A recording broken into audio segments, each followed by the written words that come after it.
Got your boy Wolf. What's up, Wolf? What's up, man? Top of the morning. How you doing? Good, man. Good to see you again. It's been a Right minute. I on. think we haven't. Well, I was on your show, but I don't think I've had you on since like before the holidays. Yeah, man. Sorry about that. We had the whole family stuff going on. I Oh was gonna man. say I like your poster back there. It's pretty cool. I'm a huge Oh yeah, boxing man. I fan. had to throw it up. I had it for a while, but I was like, man, I started looking at my videos. I'm like, looks pretty damn plain. So I threw some stuff up there just to give it a little Yeah, color, man. it's perfect. Yeah, I appreciate it, man. Yeah. And it's my wife's like, hey, it's yellow and it matches your mortgage lender yellow. So yeah, Uh, straight wife up. wife is big on the color coordination, man. I totally understand all the family stuff, man. I've been going through it myself, so but good to Yeah, I have heard you about back, that. man. You want to help me answer this question from Moon Man? I'll read it one more time. A couple of questions in there. It says, "What's good, Ryan? I started following Grant's channel. Great stuff, man. I have a question. The right side of the line was bad last Sunday. We got to step it up on that side. And then also he wants to talk about Lenore and Huff. What are your thoughts about the O line, and are you concerned about that moving forward?" I mean, I'm glad McGlinchey has stepped it up a bit, and a lot of people were giving him a ton of credit after the Raider game. I didn't see it. I said he played well enough. He was getting a lot of help from guys like Kyle Juszczyk, George Kittle. They're chipping guys like Max Crosby, and that was giving McGlinchey more time. But still, Purdy was drifting to the left for a reason. He was still getting pressured from that side.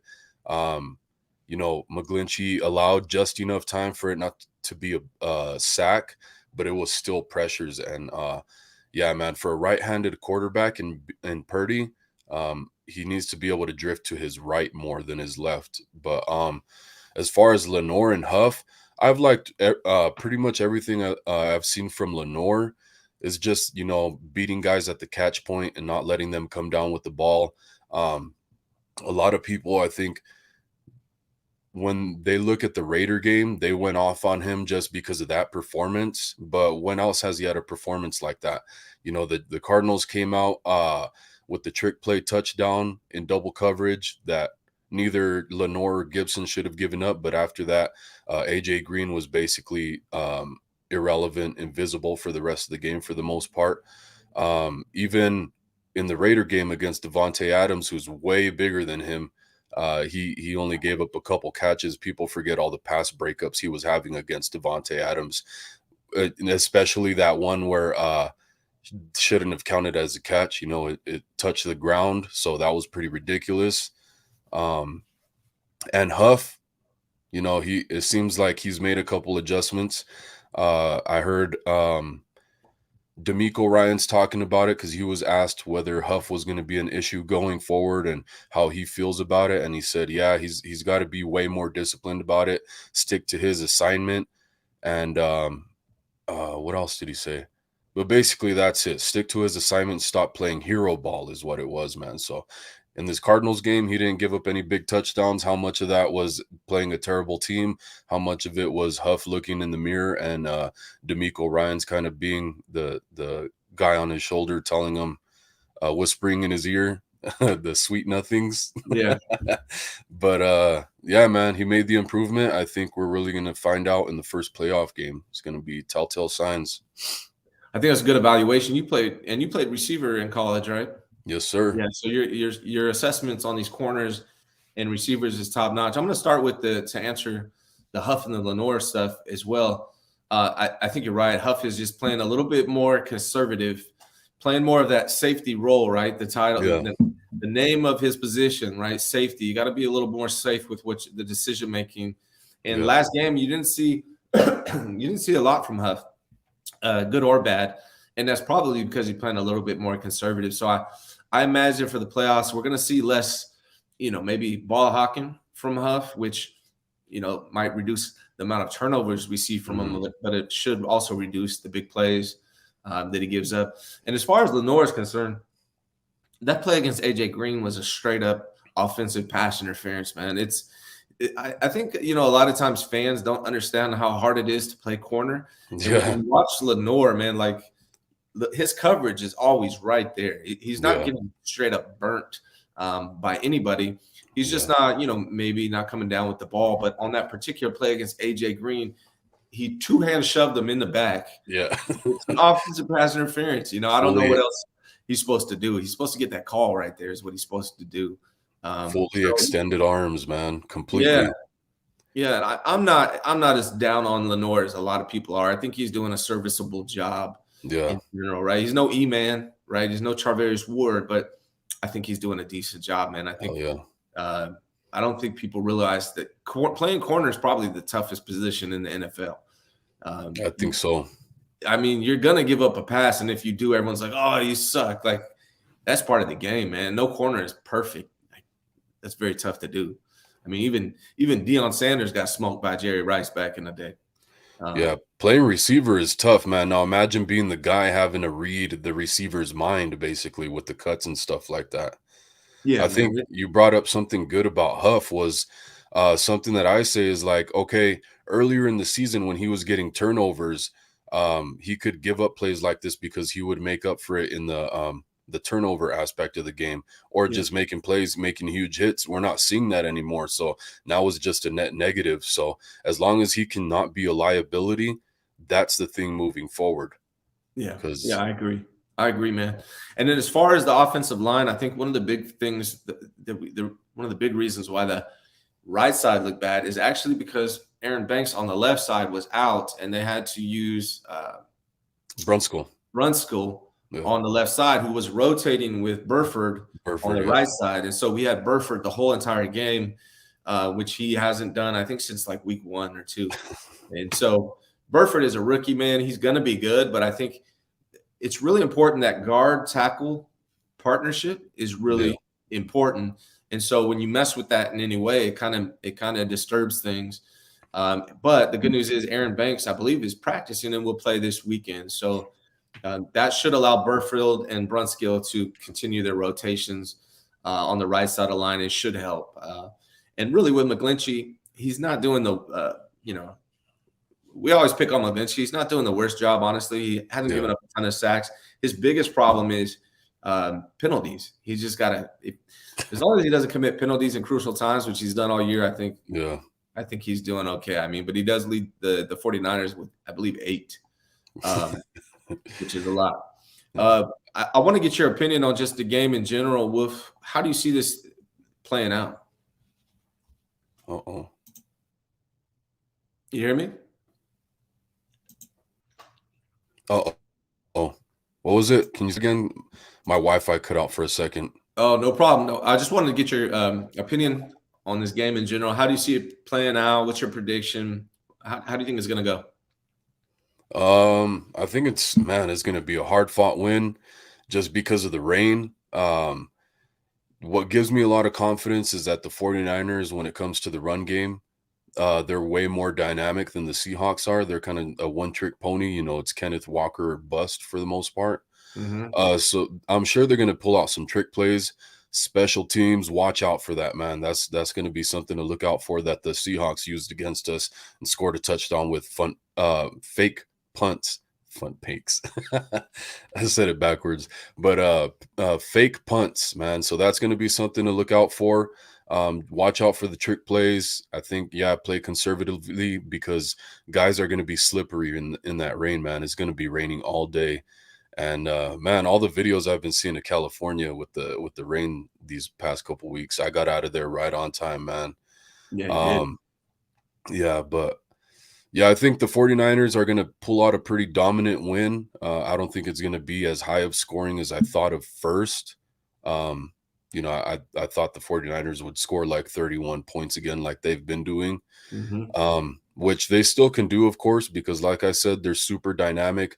They can use Debo in the run game, Ayuk, Ray McLeod, maybe Danny Gray. I doubt that's going to happen because Kyle Shanahan doesn't want to risk fumbling, and I don't think he trusts rookies when it comes to that. But then you got, Elijah Mitchell was going off, man. When you look at his yards per average in this last game, he averaged 11 yards per carry, whereas not to take any shots at CMC, he averaged 4.5. So Elijah Mitchell averaged over about 2.5 times as much as CMC in the last game. And just the freshness that Mitchell and Debo came out with in the Cardinals game, look pretty damn good. Yeah, I mean, it's crazy to think that we have Elijah Mitchell, Christian McCaffrey, and Jordan Mason, and then Debo if we need him, Ray on the on the end around. I think Elijah Mitchell honestly is a big. His return is probably the most crucial. I mean, I think he averages 6.2 yards per carry, which is Damn. crazy. And then Yeah. Jordan Mason is at 6. I mean, I think honestly the 49ers have the best running back room in the NFL. I mean, I Yeah. can't really think of another team that has a better running back room. Straight up. Yeah. Do you think Debo is going to be able to make his way back like to the Debo that we saw last year in the playoffs? Do you think that's in him right now, or what do you think is going on with Debo? Yeah, I think he's going to be coming in with a chip on his shoulder. Everybody's talking about him for the most part, that he's had a lackluster season. Mhm. Um, Now's the time when you're going to make your money, man. Debo, this is where you show your worth, earn that paycheck you got, man. And I have confidence that he could do it. Like I said, he looked very fresh against the Cardinals. I think if needed, he could have gotten the ball more and made more plays. But I like what they did with him, taking it slow. And one other thing you brought up about the running backs, I really like the rotation that they had in this game. They didn't put it all on CMC. They didn't put it all on Mitchell's rotation. Even JP Mason got touches mixed in there, and then TDP at the end. But I forgot. Oh, yeah, the screen game. I think that's going to be a big one for this game. Yeah. If the 49ers can utilize that, they used Elijah Mitchell on a screen, which was very successful. He almost got a touchdown on that. So if the 49ers can continue to get the Seahawks on their skates, I think Yeah. that would benefit greatly for this game. Yeah, and that CMC scored a touchdown in the screen with the screen also, right? That was the first touchdown. Wasn't that a screen pass? The first one, I think he ran it in. Probably the second CMC touchdown was, I think, a screen. Yeah, I believe. I'm pretty sure that I remember seeing that. Yeah, Johnny makes a good point here. Ryan Debo getting a full week of practice and getting some reps last week. He's going to ball, trust me. You know, Yeah. it almost seems like with Debo, right? He got his bag and he almost took the NBA route this season. It seems like a little bit like, you know, like LeBron James or somebody like that who just kind of, let's just get through this regular season. And then when the playoff starts, that's when I'm going to turn it up. It seems like, Yeah. hopefully, I'm kind of hoping that's what's going on, honestly. And Yeah. he ends up being the same Debo we saw last year. I think that's definitely a possibility. He's going to really turn it up for the playoffs. And if he does, man, I mean, I don't know how you stop this. That's the thing that's crazy about this 49ers team compared to previous seasons is Mhm. it's always been about the defense kind of carrying Jimmy Yeah. just being a game manager. And now it seems like the offense is just as good as the defense and possibly even better. Like, I know that sounds crazy, Yep. but the 49ers offense is legit this year. And that's what gives me good feelings about this postseason and possibly the 49ers may be able to go all the way. Let me ask you a question. If the 49ers do lose to the Seahawks, why would that happen? Could I touch on the last point you were talking Yeah, about? go Real quick? ahead. Yeah. So I think the 49ers offense has been elite for a long time, man. And I think it's always been a question of whether the quarterback was the one holding it back. And I saw you guys touching on the strength of schedule before I came on earlier. Yeah. And it's one thing when you're just beating teams, right, that are on your schedule, which we were doing with Garoppolo. He was doing a pretty damn good job. We blew out the Cardinals. That was one terrible team that we blew out. But once Brock Purdy has stepped in, and I think he came out at the perfect time of the season to catch the league by storm and be with the hot hand. But now we're blowing these teams out big time. Yeah. I know the Raiders won. That's on the defense, what happened with them. But as far as offensively, now we're scoring all these points, man. So you're seeing the full potential of the offense for the most part. And I think that's going to be, man, great for the playoffs. And like I said, Debo, I think he's going to run right through the Seahawks, man. I can see him getting a touchdown or two in this game. Yeah, Long ones. Yeah, I could definitely see that. And, you know, one thing I noticed about this 49ers offense over the last couple of weeks is they're putting up a majority of their points in the second half. Yeah. So if they can improve to where they're playing like they are in the second half and the first half, I mean, forget about it. Nobody's going to be able to Yeah. mess with them. It sounds like I'm in the mafia or something when I Forget say about it. forget about it. Yeah. So, Oh man. Yeah, man. Hey, I appreciate it. Raj from RSF 49ers just jumped on backstage. I'm gonna pop Okay. him on, but what do you have going on your channel over the next day or two? I'm gonna be streaming, I know for sure, with 49ers First Takes, Aaron over there, and 49ers First Takes. Yeah. We do a Friday night show. I think it's 6 p.m. Pacific every Friday. As for myself, I don't have the exact schedule lined out for me because I have something I got to do today. So I might do a show tonight. If not, we are doing a pregame show. It looks like with a couple Seahawks fans and content creators. So kind of a behind the enemy lines kind of thing with Seahawks. Oh, dope. Yeah, so Saturday before the game on NinerGang WolfCast, you guys, be really cool if you guys come check it out. We could have a great time and get you guys all included. But Right yeah, on. if the 49ers lose to the Seahawks, it'd probably be because of the rain. I think it was Well, there's I make don't sure think you guys go subscribe to Niner Gang Wolfcast. Check out his upcoming shows. Man, I appreciate you very much. Thanks for being on, and hopefully we can get back together next week. yeah. Because the 49ers are going to beat the Seahawks, and we'll have another game to talk about. Hell yeah, man. Appreciate you as always, Ryan. Take care, bro. Good to All see right, you. man. Have a great day, bud. You too.